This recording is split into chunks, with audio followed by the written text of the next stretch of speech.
कि नेपाल जो है वो इंडिया के ऊपर में, ये वाला जो कंट्री है ये नेपाल है। हम इसको कलर दूसरा लेके बनाते हैं ताकि रेड कलर से आपको समझ में आए। ये जो है ये नेपाल है। नेपाल एक लैंडलॉक कंट्री है। लैंडलॉक उसे कहते हैं जो चारों ओर से भूमि से घिरा हो, और ये एक बफर देश है। बफर देश उसे कहते हैं जो दो बड़े देशों के बीच का एक छोटा देश होता है, बफर देश।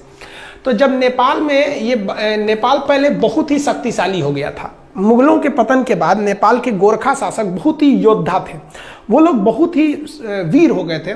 उन लोगों ने ये नेपाल की ये जो सीमा है इससे आगे निकल गए। ये क्या किए, नेपाल में इसके अलावे ये लोग सिक्किम को भी ये लोग कब्जा कर लिए। ये वाला एरिया सिक्किम है, सिक्किम को कब्जा कर लिए। सिक्किम के साथ साथ नीचे का ये तराई एरिया है, ये जो तराई एरिया है ये अवध का था। तो नेपाल के शासकों ने अवध का एरिया भी कब्जा कर लिया। फिर ये आगे बढ़ के ये कुमायूं, उत्तराखंड का इधर का एरिया है कुमायूं, कुमायूं को कब्जा कर लिया। इधर गढ़वाल को कब्जा कर लिया। कुमायूं और गढ़वाल को मिला देते हैं तो उत्तराखंड हो जाता है। इन दोनों को कब्जा कर लिया। और यहाँ थी सतलज नदी और ये थी तीस्ता नदी। तो नेपाल की जो सीमा बन गई वो सतलज नदी से लेकर कहां तक हो गई, ये तीस्ता नदी तक हो गई। ये यहाँ टी लिख देते हैं, तीस्ता, एस फॉर सतलज। सतलज से तीस्ता नदी के बीच में इनकी क्या हो गई, सीमा बन गई। इतना लंबा इनका क्षेत्र हो गया। इन बढ़ते साम्राज्य को देखते हुए ब्रिटिशर्स, उस समय तो हम लोग स्वतंत्र थे नहीं, इंग्लैंड का कब्जा था हमारे ऊपर, तो जो ब्रिटिशर्स थे सब इंग्लैंड वाले, उन्होंने इसके साथ युद्ध कर दिया। उस युद्ध को कहते हैं एंग्लो नेपाल वार, आंग्ल नेपाल युद्ध। यह युद्ध चला 1814 से लेकर 1816 के बीच में। इस युद्ध में गोरखा बहुत वीरता से लड़े, लेकिन अंग्रेजों का हथियार अच्छा था, उनकी स्ट्रेटजी अच्छी थी। अंततः अंग्रेजों की जीत हो गई और 1816 में एक संधि साइन हुआ। उस संधि यानी समझौते का नाम था सुगौली की संधि। अब आपसे क्वेश्चन ये पूछ सकता है कि सुगौली की संधि कब साइन हुई थी। तो देखिए, सुगौली की संधि साइन हुई थी 1815 में, याद रखिएगा। और वो इम्प्लीमेंट यानी कब उसको अमल में लाया गया, कब से वो लागू हो गया, तो वो 1816 से। तो आप 1816 ही याद रखिएगा क्योंकि उसी दिन से वो लागू हुआ था। एक क्वेश्चन और पूछता है कि सुगौली कहाँ पे है, तो सुगौली बिहार के चंपारण में है। यहीं पे समझौता हुआ था गोरखा और अंग्रेजों के बीच में। इस समझौते के तहत कुछ बातें कही गई थी, उसको समझिए। इस समझौते के तहत कहा गया कि गोरखा लोगों ने जो गढ़वाल जीता है वो अंग्रेजों को वापस करे, कुमायूं वापस करे, तराई का क्षेत्र वापस करे, सिक्किम वापस कर दे। तो जब ये वापस कर देगा तो नेपाल की तो सीमा बदल जाएगी। अब सतलज से तीस्ता थोड़ी रहेगी जब ये वापस कर देगा तो। तब नेपाल की एक नई सीमा का निर्धारण किया गया जिस पर लेकर अभी विवाद चल रहा है। तो उस सीमा का नाम क्या है, तो समझते हैं हम लोग। आंग्ल नेपाल युद्ध में जब नेपाल की पराजय हुई तो अंग्रेजों ने नेपाल के लिए सीमा का निर्धारण कर दिया। उन्होंने कहा कि उत्तराखंड में जो शारदा नदी है, इसी शारदा नदी को ना नेपाल के लोग काली या महाकाली कहते हैं। तो जो महाकाली नदी है वो यहाँ से सीमा बनाएगी पश्चिम से, और इस सर में मेची नदी वो नेपाल से ही निकलती है। नेपाल का लास्ट नदी है मेची नदी। ये मेची नदी नेपाल से निकलकर बिहार के किशनगंज, इधर पे जिला है किशनगंज में महानंदा नदी से वर्तमान में मिल जाती है। तो ये इधर में महाकाली नदी बॉर्डर बन गया और यहाँ पर मेची नदी बॉर्डर बन गया। इन्हीं के बीच में क्या हो गया भैया, नेपाल हो गया। और नीचे में त्रिवेणी, आप पता होगा बिहार के चंपारण में त्रिवेणी बांध है, तो नीचे में त्रिवेणी नदी। तो ये नीचे का एरिया था, वो विवाद का कारण नहीं है। वर्तमान विवाद का काम महाकाली नदी। तो आप समझ गए। अब बात समझते हैं ये क्या चीज है, काला पानी और ये लेपुलेख विवाद, इस सब के बारे में। तो इतना समझे। अब नेक्स्ट स्लाइड में हम समझते हैं, ध्यान से समझिएगा। ये जो ट्रीटी थी, ट्रीटी को अगर आप ध्यान से देखेंगे इस पे, तो हम आपको समझा दिए थे। इंडिया नेपाल के बीच में एंग्लो नेपाल वार 1814 से 16 के बीच हुआ। सिगौली की संधि चंपारण में है 1816 में। कौन कौन से एरिया वापस करना पड़ा था, गढ़वाल, कुमायूं, तराई और सिक्किम का एरिया। नदी कौन कौन सी हो गई, महाकाली नदी से लेके, महाकाली नदी यहाँ से, और इधर में मेची नदी के बीच में ये हो गया था। आप भले इसका स्क्रीनशॉट ले सकते हैं। पहले जो नेपाल था, पहले का नेपाल की सीमा यहाँ पे क्या थी, सतलज नदी, और इधर में तीस्ता नदी। लेकिन बाद में क्या कर दिया गया, नेपाल की सीमा को, यहाँ पे ये हो गया आपका नेपाल में इधर बना दिया गया मेची नदी को, कि भैया पूरब में आपका मेची नदी और इस साइड में महाकाली नदी। तो ये सुगौली की संधि के बाद का है। नेपाल कहता है कि भैया हम इसी को मानेंगे। तो विवाद कहां से है, इसको मानेंगे। तो समझिए इसके बारे में। हालांकि इसका स्क्रीनशॉट लेना चाहते हैं तो ले सकते हैं, नहीं तो आप एक नोट्स बनाते चलिएगा। विवाद का कारण क्या है, तो उत्तराखंड से हम लोग को मानसरोवर यात्रा की शुरुआत करानी थी हम लोग को। तो मानसरोवर यात्रा कैसे होगा, तो ध्यान से देखिए। मानसरोवर यात्रा के लिए हम लोग एक बहुत लंबा रास्ता तय करते थे। मानसरोवर जाने के लिए हम लोग सिक्किम के यहाँ पर एक दर्रा है जिसका नाम है नाथुला दर्रा। इस नाथुला दर्रा से हम लोग कैलाश मानसरोवर जाते थे। यहाँ शंकर जी का स्थान है कैलाश मानसरोवर पर्वत पर, महाकाल। तो यहाँ हम लोग जाते थे जो श्रद्धालु हैं। तो भारत सरकार ने सोचा कि क्यों ना हम इन लोग को उत्तराखंड के रास्ते पहुंचा दें। यहाँ पर भी एक दर्रा है जिसका नाम है लेपुलेख दर्रा। तो यहाँ से क्यों ना पहुंचा दे। आप खुद देखिए कि यहाँ से बहुत फायदा होगा, दूरियां घट जाएंगी। इससे एक और फायदा क्या हो जाएगा कि हम चाइना से फ्यूचर में जब कभी युद्ध होता है तो हम यहाँ से सेना भी पहुंचा सकते हैं, क्योंकि चाइना का भरोसा करना बेवकूफ़ी होगी। तो भारत सरकार ने यही सोचा कि भैया हम यहाँ सड़क बना देते हैं। तो भारत सरकार में जितनी भी सीमा पर सड़कें बनेंगी बॉर्डर पे, वो बनाने का काम करता है border road organization BRO। Border road organization BRO, ये सेना के अंडर में एक संस्था है, यही काम करती है। ये क्या करेगी भैया, बॉर्डर पे सड़कें बना। अब विवाद कैसे हो गया देखिए, यहाँ पर काला पानी एक जगह का नाम है, काला पानी तक सड़क थी। उस सड़क को आगे बढ़ाकर लेपुलेख दर्रा तक लाया गया। यह सड़क की लंबाई थी 80 किलोमीटर। अब नेपाल कह दिया कि भैया आप ये जो सड़क बनाए हैं 80 किलोमीटर, ये हमारे एरिया में है, क्योंकि काला पानी और लेपुलेख दर्रा, लेपुलेख ये तीनों देशों के सीमा पर है। इधर में नेपाल, इधर में इंडिया, इधर नेपाल, इधर चाइना। तो ये जो आप सड़क बनाए ना, ये सड़क गलत है, ये हमारे एरिया में आप मत बनाइए।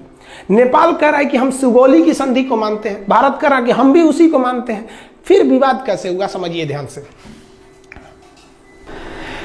देखिए आप इसको समझ लीजिए कि नेपाल है, यहां मान के चलिए नेपाल है, ये नेपाल हो गया, और यहां पर उत्तराखंड है, इधर का एरिया ये उत्तराखंड में। जो महाकाली नदी है उसकी 3 ठो शाखाएं हैं। ध्यान से समझिए, आप नक्शा को देखिए, जिसको हम ब्लैक कलर से किए हैं ये नेपाल है, और ये जो रेड कलर से बना दिए हैं ये इंडिया का उत्तराखंड राज्य है। अब सुगौली की संधि कहा गया था कि ये जो ब्लू कलर की नदी आ रही है, ये महाकाली नदी, ये नेपाल और इंडिया का बॉर्डर बनाएगी। दिक्कत इस बात की है कि नदी का उद्गम जो है वो 3 नदियों से मिलकर होता है। एक इधर वाले का नाम है लिम्पियाधुरा, इधर जो है लिम्पियाधुरा, तो सबसे इधर वाला एरिया है लिम्पियाधुरा, इधर में हो गया काला पानी, और सबसे लास्ट में है लेपुलेख, सबसे लास्ट में लेपुलेख।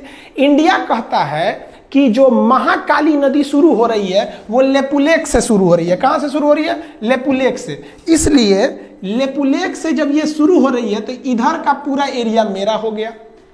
नेपाल क्या कह रहा है ससुरा कि जो महाकाली नदी शुरू होती है वो लेपुलेख से नहीं शुरू होती है। नेपाल कहता है कि यह लिम्पियाधुरा से शुरू होती है। लिम्पियाधुरा से जब शुरू होती है तो ये बॉर्डर होना चाहिए। यानी सारा का सारा झमेला ये इसी एरिया के लिए, ये हल्का सा जो एरिया इसको हम दूसरे किसी कलर से कर देते हैं, ये एरिया से विवाद है। सारा विवाद इसी एरिया को लेकर हो रहा है। अब आपको बता दें कि ये जो एरिया है, इस एरिया पर पहले से कब्जा इंडिया का है। ये जो ट्राई जंक्शन है तीनों का एरिया, इस पर अधिकार पहले से इंडिया का है। तो नेपाल कह रहा है कि भैया मेरा है, आप खाली करिए। नेपाल को ये गर्मी कहाँ से है भैया, इतना जुनून जो कभी हमसे आंख मिला नहीं सकता था, आज इतना बढ़ के बोलने लगा। समझिए इसके बारे में।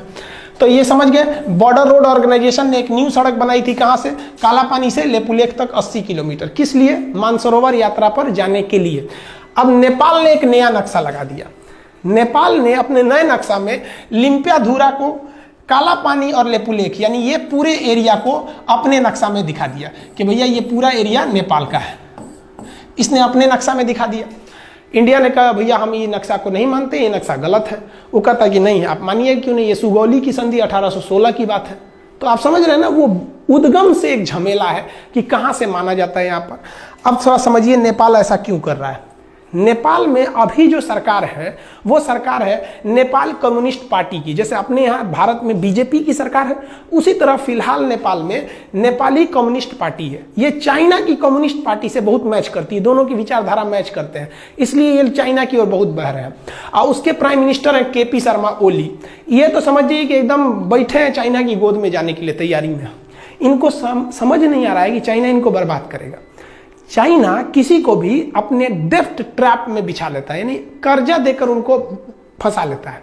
इतना ना कर्जा दे देता है औकात से ज्यादा कि ये कर्जा चुका नहीं पाते हैं। उसके बाद कहता है कि मेरा कर्जा लाइए, तो ये कुछ कर नहीं पाते, कहते नहीं है। तो चाइना कहता है तब मेरी बात मानिए। यही चाइना करना चाहता है किनके साथ? नेपाल के साथ। इनको शर्म नहीं आ रही, समझ में भी नहीं आ रहा है और शर्म भी नहीं आ रही है। कैसे?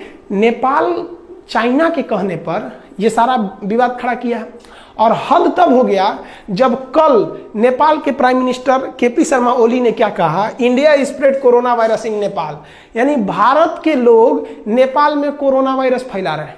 सोचिए, भारत के लोग फैला रहे हैं, हद हो गया भाई। हिंदुस्तान ने नेपाल को 2 लाख टैबलेट दिया था हाइड्रोक्सीक्लोरोक्विन का, 2 लाख टैबलेट दिया था नेपाल को पैरासीटामोल का, और वो भी उससे पैसे नहीं लिया था, गिफ्ट में दे दिया था कि भैया आप हमारे पड़ोसी हैं। और अमेरिका को हम लोगों ने पैसे में बेचा था। उस गिफ्ट का नतीजा ये है कि हम लोग कोरोना वायरस फैला रहे हैं। और क्या बोला केपी शर्मा ओली ने कि Indian corona is more lethal. Lethal मतलब होता है खतरनाक। मतलब इंडिया का जो कोरोना वायरस है वो अमेरिका, इटली और चाइना के वुहान वाले कोरोना से ज्यादा खतरनाक है। हद है भैया आपका। ये है केपी शर्मा ओली, इनको समझ में नहीं आ रहा है। तो आप ये समझे ना कि लिम्पियाधुरा का मेन विवाद क्या है। लिम्पियाधुरा उत्तराखंड के पिथौरागढ़ जिला में आता है, यह समझ में आ गया आपको। अब आगे समझाते हैं और क्या चीज है। इसका स्क्रीनशॉट लेना चाहे तो ले सकते हैं।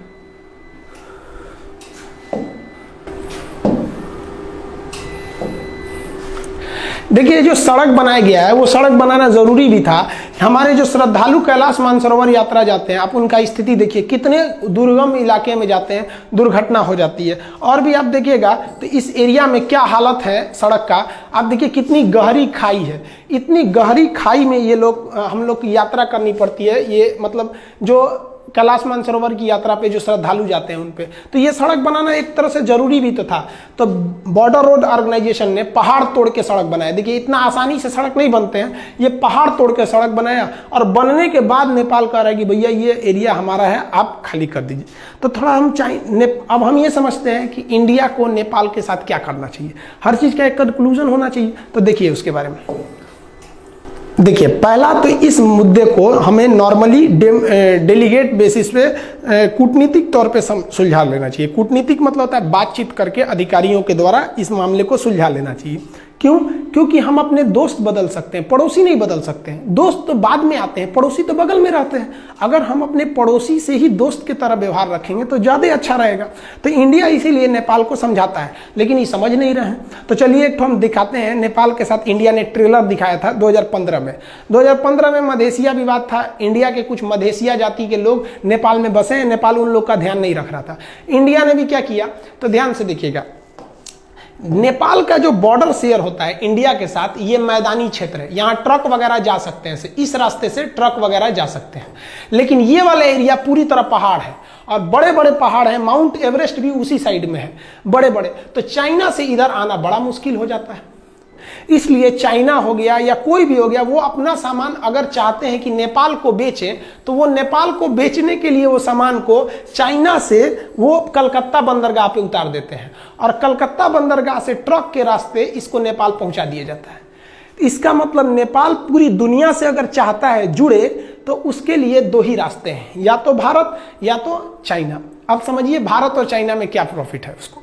अगर कोई आलू आप नेपाल भेजते हैं इंडिया के रास्ते, तो ट्रांसपोर्ट को जोड़कर अगर खर्चा निकालिएगा तो 1 किलो आलू अगर 10 रुपया है, तो नेपाल पहुंचते पहुंचते वो 10 रुपये किलो का आलू 12 रुपये किलो हो जाएगा, क्योंकि यहाँ ट्रक वगैरह का भाड़ा भी जोड़ना है। लेकिन वही आलू जो 10 रुपये किलो अगर आप चाइना की ओर से भेजिएगा तो ये आलू 250 रुपये किलो हो जाएगा। इतना भयानक इधर मतलब पहाड़ है, सबकी जा ही नहीं पाएंगे आप यहाँ पे। तो इसलिए नेपाल को भी सोचना चाहिए कि भैया अगर भारत ने यहाँ से ब्लॉक कर दिया तो हालत खराब हो जाएगा। 2015 में भारत ने यहाँ से ब्लॉक कर दिया था, 2 महीने तक ब्लॉक कर दिया। 2 महीने में नेपाल का ये हाल हो गया कि नेपाल के जहाजों के पास पेट्रोल नहीं था। वो नेपाल के प्रधानमंत्री बोले थे कि कोई भी जहाज अगर नेपाल में आता है ना, तो आप वो जहाज का पेट्रोल लेके आइएगा, हमारे यहाँ पेट्रोलों नहीं बचा हुआ है। ये हाल हो गया है नेपाल का। तो अगर इंडिया ब्लॉकेज लगा देता है तो नेपाल कहीं का नहीं बच पाएंगे। तो नेपाल को भी सोचना चाहिए कि हम ये ट्राई जंक्शन जो है, जिसे वो लिम्पियाधुरा को मान रहा है, हम लेक को छोड़ ही नहीं सकते हैं, एकदम कंफर्म छोड़ नहीं सकते हैं। और ये नरेंद्र मोदी बैठे हैं प्रधानमंत्री, कश्मीर छोड़वे नहीं किए, लोग कूद रहे थे पाकिस्तानी, ये वो तो लेपुलेख छोड़ेंगे यहाँ पे। इनका भी दिन खराब चल रहा है, विनाशकालीन विपरीत बुद्धि। आप समझदार हैं, आप भी समझते हैं ये सब चीज़ों के बारे में। तो ये टोटल ट्राई जंक्शन का विवाद था। आप होप आप समझ गए होंगे काला पानी। तो काला पानी, लेपुलेख, लिम्पियाधुरा, ये एरिया जो है ये कहाँ पर है? पिथौरागढ़ उत्तराखंड में है। तो नेपाल को इंडिया की कितनी ज़रूरत है आप समझ सकते हैं। और हम लोग ने कभी भी नेपाल का बुरा नहीं चाहा है। इवन हमको नेपाल के बारे में भी सोचना चाहिए। हिंदुस्तान ने ऐसा कोई युद्ध नहीं जीता है जिसमें नेपाल के गोरखा भाइयों का खून न बहा हो। हमारे जनरल थे मानिक साहब, बहुत ही बहादुर फील्ड मार्शल, जनरल से भी ऊपर का पद होता है फील्ड मार्शल। इतना ऊपर पद होता है सेना में कि आज तक 2 ही लोग को मिला ही, KM करियप्पा और मानिक शाह। मानिक शाह ने बोला था कि अगर तुमसे कोई कहता है कि मुझे मरने से डर नहीं लगता है तो समझ जाना वो झूठ बोल रहा है, या तो वो गोरखा सिपाही है। तो भारत में गोरखा सैनिक भी है। तो हमें ये भी देख के चलना है कि नेपाल से अच्छा संबंध बना के रखें ताकि वहाँ से हमारे देश में गोरखा सैनिक आ सके। बहुत ही योद्धा होते हैं और पहाड़ों पर लड़ने के लिए माहिर होते हैं। और कश्मीर में पहाड़ी एरिया में वो बहुत कुशलता से अंजाम दे सकते हैं। कारगिल की लड़ाई में भी वो लोग भाग लिए थे। हम भी भगवान से दुआ करते हैं कि भाई जल्दी जल्दी, एक तो कोरोना का संकट है, उस पर से एक नया संकट लेके चले आए, तो इसको भी जल्दी से सुलझा लेंगे नेपाल और भारत के इस रिश्ते को। आई होप आप इसको समझ गए होंगे। नेक्स्ट हम आपको समझा देंगे कि टूर ऑन ड्यूटी क्या चीज़ है, सेना में 3 साल कैसे जाना है, फिर नेपाल से क्या, नेपाल के साथ चाइना के साथ अभी जो नया विवाद हो गया है वो क्या चीज़ है, इस सब के बारे में हम समझा देंगे। वीडियो 5-6 दिन से नहीं डाल पाए एक्चुअली, बहुत लॉकडाउन के पीरियड में सबको बहुत सारे काम हैं। बहुत से ऐसे गांव हैं जहां पे गवर्नमेंट नहीं पहुंच पा रही है, उन लोग को भी खाना पानी देना रहता है। तो आपको भी अगर कहीं ऐसा लगता है कि कोई ज़रूरतमंद है तो आप भी वहां जाइए, हर काम छोड़ के वहां जाइए, क्योंकि बार बार अपने देश को सेवा करने का मौका आपको नहीं मिलेगा। यही वक्त है कि आप अपने कामों के बीच में से कुछ समय निकाल के उनको भी समय दीजिए। तो जब अब कभी कभी वीडियो रुक जाता है तो आप बात समझिए बाबू, उस काम को भी हम छोड़ नहीं सकते। तो थोड़ा हम उधर बिजी थे इसलिए हम वीडियो नहीं बना पाए, अब आ गए हैं, अब वीडियो कंटिन्यू रहेगा। आई होप आप ये समझ गए होंगे। नेक्स्ट वीडियो में हम फिर चर्चा करेंगे, अब सब्जेक्ट भी स्टार्ट कर देंगे, बायोलॉजी जो छोड़े थे या फिर पॉलिटी वगैरह।